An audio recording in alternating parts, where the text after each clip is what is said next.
All right. Good to go? Okay, good morning, everybody. Welcome to the Great 28. My name is Ty Hankerson. I serve as the District Chief of Staff to Speaker Adams, and I want to welcome you to Lefferts Library, right in the heart of Liberty Avenue. Today, we will be unveiling our action plan for Liberty Avenue Corridor. You'll be hearing from numerous speakers, including Samra Hayter, CEO of the Center for Employment Opportunities, Betty Bratton, Chair of Queens Community Board 10, Danny Prasad, owner of Tropical Isle Roti Shop and Knockout Clothing Store. And without any further ado, I'd like to introduce the council member that represents this area and the Speaker of the New York City Council, Adrienne Adams. Good morning, everyone. And I really, truly thank you all for being here this morning. It is raining outside, but the sun is truly shining in here today. We will be announcing new efforts in collaboration with local stakeholders and city agencies to support our community here on Liberty Avenue. And I am New York City Council Speaker Adrienne Adams. I represent this district as its council member, very joyfully so, and I'm so proud to represent parts of this beautiful community of Richmond Hill. I also want to acknowledge our community and agency partners who are here with us today, including Samra Hayter from the Center for Employment Opportunities.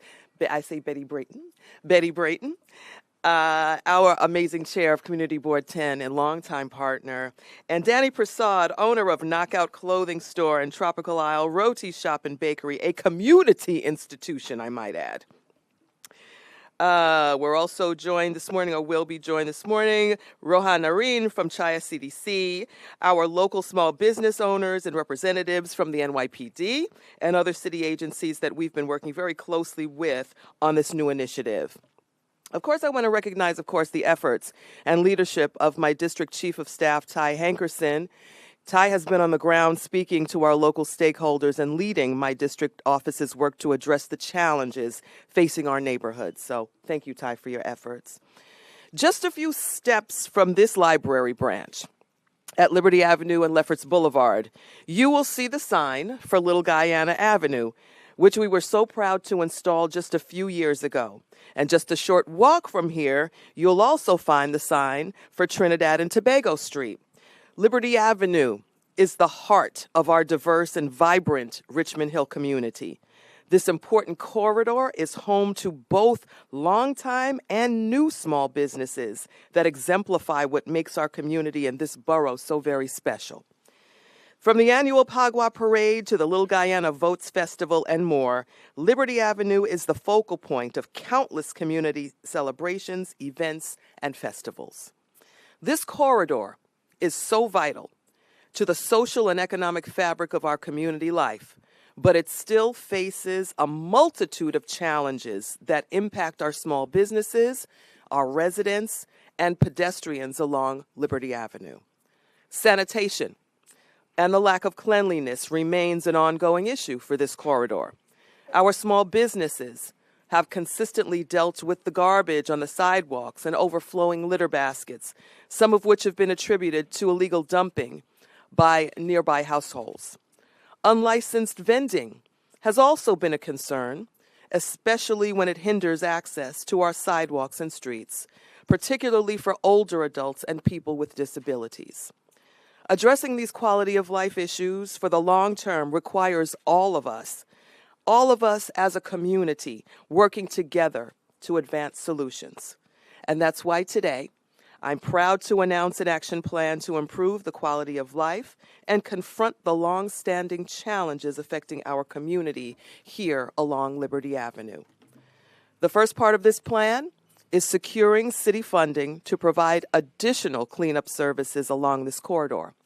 At our stated meeting 2 weeks ago, the City Council approved a $50,000 allocation to the Center for Employment Opportunities to provide supplemental services for 5 days a week through June 30th. Yeah, that deserves a woo-hoo.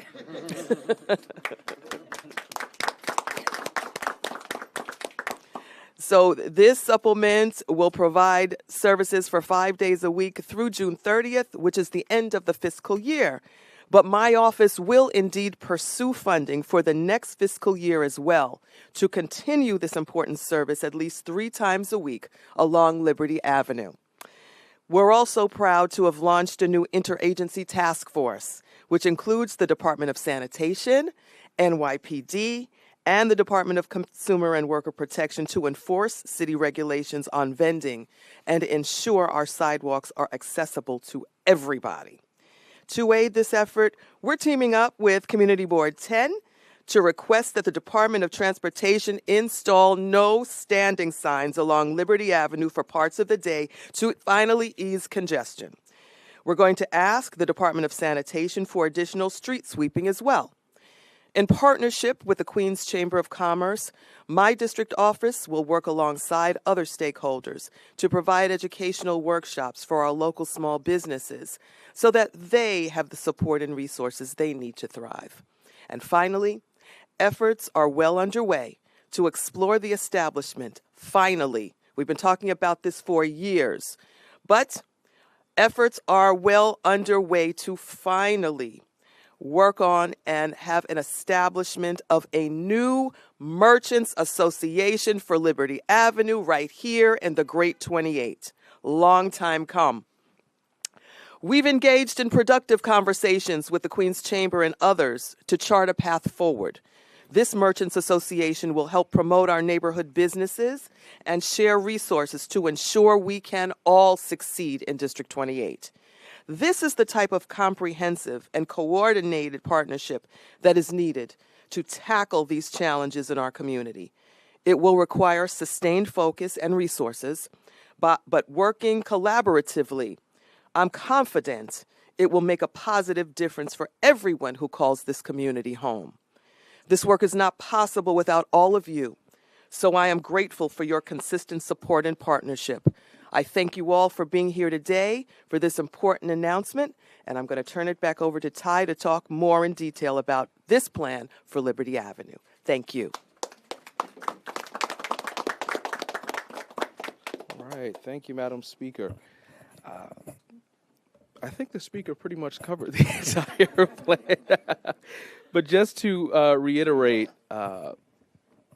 what the speaker said, with the investment of $50,000, not only is this providing 5-day-a-week services, but the services will range from street sweeping to litter pickup to bird poop cleaning. The little things that folks oftentimes don't look at or aren't concerned about, this $50,000 investment is really touching it all. To speak more about the interagency task force, within the past week, the Department of Sanitation has conducted enforcement walkthroughs of Liberty Avenue at least twice. And I know that there are some community residents that have witnessed it themselves that are here. And so we are grateful for that and for that collaboration. Thirdly, in terms of the no parking or no standing overnight zones, this would be extremely, extremely helpful for the corridor, bringing the vibrancy back to Liberty Avenue and to our streets. And so we are excited about that as well. And the Merchants Association, as the speaker mentioned, this has been a part of our fight for a long time. These conversations started, for those who don't know, back in 2019, before the pandemic, with Queens Chamber of Commerce, who couldn't be here today. And so to see this actually coming into fruition is amazing. And so thank you to Speaker Adams for leading this effort and allowing us to move forward in this. With that, I am proud to introduce Samra Haider, CEO of CEO. Good morning, everyone. I'm Samra Haider. I'm president of the Center for Employment Opportunities, or CEO. At CEO, we help returning citizens access immediate employment, skills training, and ongoing career support to put them on a path towards economic and social mobility. At the core of our program is our social enterprise, which provides supplemental maintenance and beautification services across New York, and we're really excited about how this project is going to fulfill and push us forward in our mission. This partnership is a powerful example of what happens when communities invest in people. We're proud to work alongside Speaker Adams and other local partners to help beautify and improve Liberty Avenue. But community beautification projects like this not only help to restore our shared spaces, they help to restore hope in individuals and people's lives. When our community members and our returning citizens come home and help to beautify their own neighborhoods, it not only helps them, it creates safer and stronger communities. With that, I want to pass it over to Brady, who's going to talk more about our work crew operations.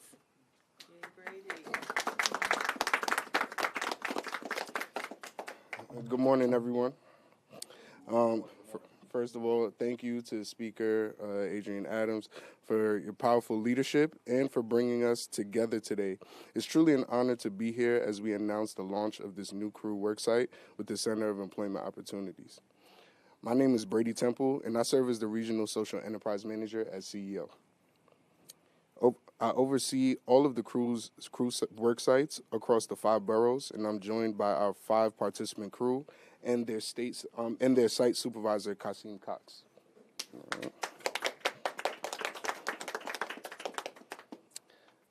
We launched our work yesterday and look forward to seeing our neighbors as we present on Liberty to Lefferts, from Liberty and Lefferts all the way up to Rockaway Avenue, and Liberty and Lefferts all the way up to 132nd Street. Please feel free. Please feel free to say hi to CEO whenever you see them in the neighborhood. As CEO, our mission is to help those returning home from the justice system and get reintegrated into the workforce. We provide immediate paid transitional work, job coaching, and support services to help individuals take the next step in their employment journey. And this new worksite is another step forward in that mission. This worksite is part of something bigger. Across New York City, CEO collaborates with many council members to create transitional work opportunities that beautify neighborhoods, improve public spaces, and put people on the path to long-term employment. These partnerships are transforming lives and communities, not just through the work or our participants do each day, but through the future they're building for themselves. We're especially grateful to Speaker Adams for her unwavering support in making this possible. Her commitment to leadership, opportunity, and community investment aligns perfectly with CEO's mission, and we are proud to be her partner in this effort. Thank you, and we look forward to the impact we will make together. Thank you, Brady. Yes.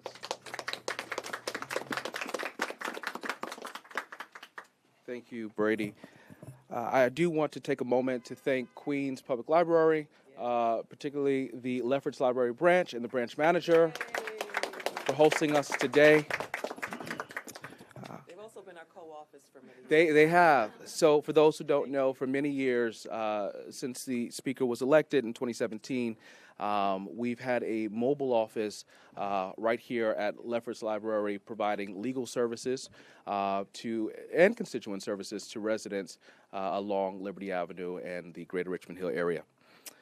Next, I'd like to introduce a partner, a fighter, and an advocate for our community, Chair of Queens Community Board 10, Betty Brayton. Thank you, Ty. All of us here gathered know that all of the issues that we're talking about today, they're not new issues. They're not sometimes easy issues. But when you have the partnerships that the speaker spoke about, and that her office and all of the different stakeholder groups along Liberty Avenue corridor work together to try and accomplish something, we can take the steps forward. Hopefully, given the climate that we're living in these days, the funding streams will still be there. You know, as Ty said, I've been around a while. Having a viable merchants organization on Liberty Avenue corridor is a big step, and hopefully that one comes to pass sometime in the near future so that we can really start to address some of the issues. And I'll end again with the cooperation between the Speaker's office and Ty and all of the different community partners is what makes it work. All the pointing fingers at each other, saying it's this, it's that points out issues, but it doesn't solve them. So we're taking positive steps, and I'm going to throw out, since I'm old and been around a long time, is that I have a task. See if you can find on Liberty Avenue trash pails with the good old label that say purchased by Community Board 10. Because the city council in a prior incarnation did at one time give us a pot of money to do something with. And we chose trash pails because it was something functional. You know, nobody was too proud of, okay, our name is on a trash pail, but who cares where the name is? We got the trash pails. But it's the partnerships that work. So again, I thank you, and it's my pleasure to work with your office and with Ty and your staff. Thank you.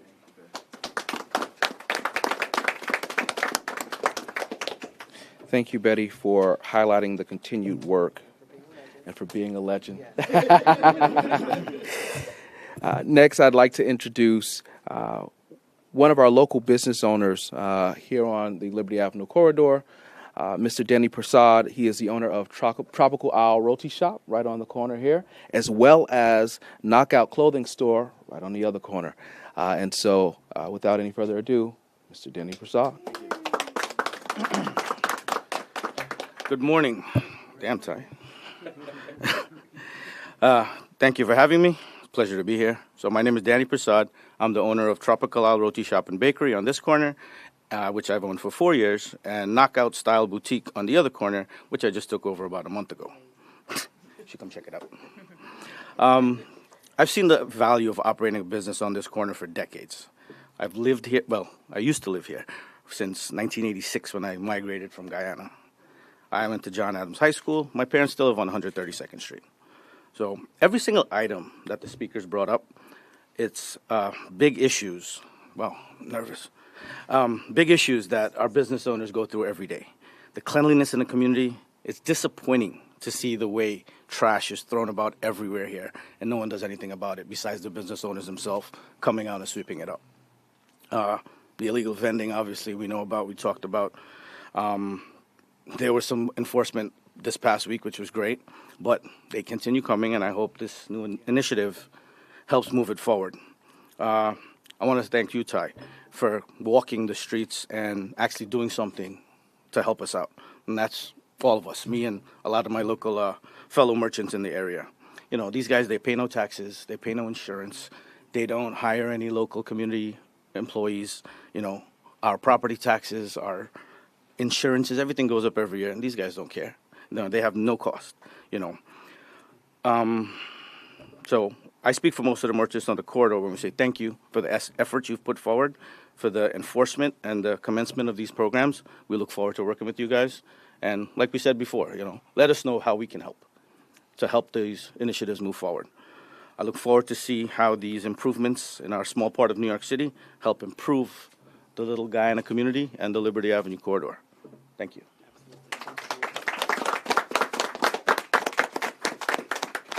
Thank you, Danny. And I believe in Danny's remarks, he really highlighted the need for accountability. And so, as Betty mentioned, and obviously as the speaker has led with, this is a collaborative effort between city government and our local merchants to ensure that we are not just bringing Liberty Avenue back to life, but ensuring that we are holding our city agencies accountable. So thank you again for that, Danny. With that, we will move into a Q&A portion. Any on-topic questions from our local queens? You said Liberty Hours. Like, from about where to where are we expecting this initiative to go? So the services will start at Liberty and Lefferts and go all the way down to Liberty and 132nd Street, and then from Lefferts and Liberty to Lefferts and Rockaway Boulevard. Then you were also mentioning enforcement. What does that exactly look like? Yeah, so I want to, just kind of highlight this piece first. So yes, there will be enforcement, which could range from warnings from city agencies like sanitation, enforcement agencies, to actual violations or citations. But we start with education first.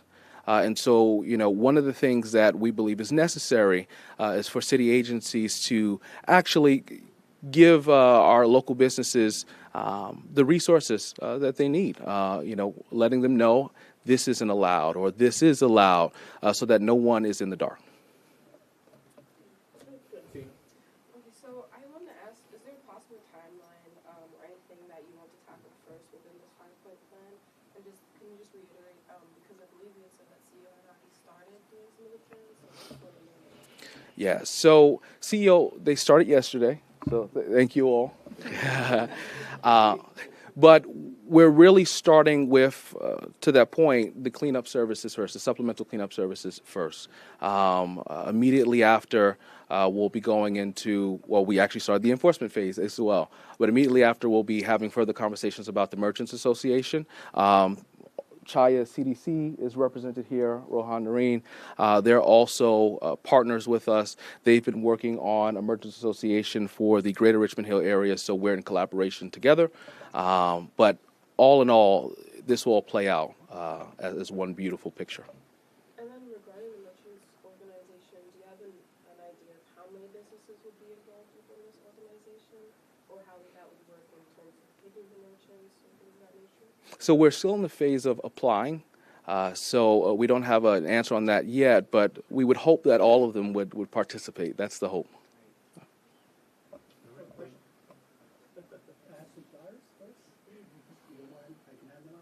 Oh, okay. We can close the press conference. Okay, we'll close the press conference. Thank you all for being here. Thank you. Thank you so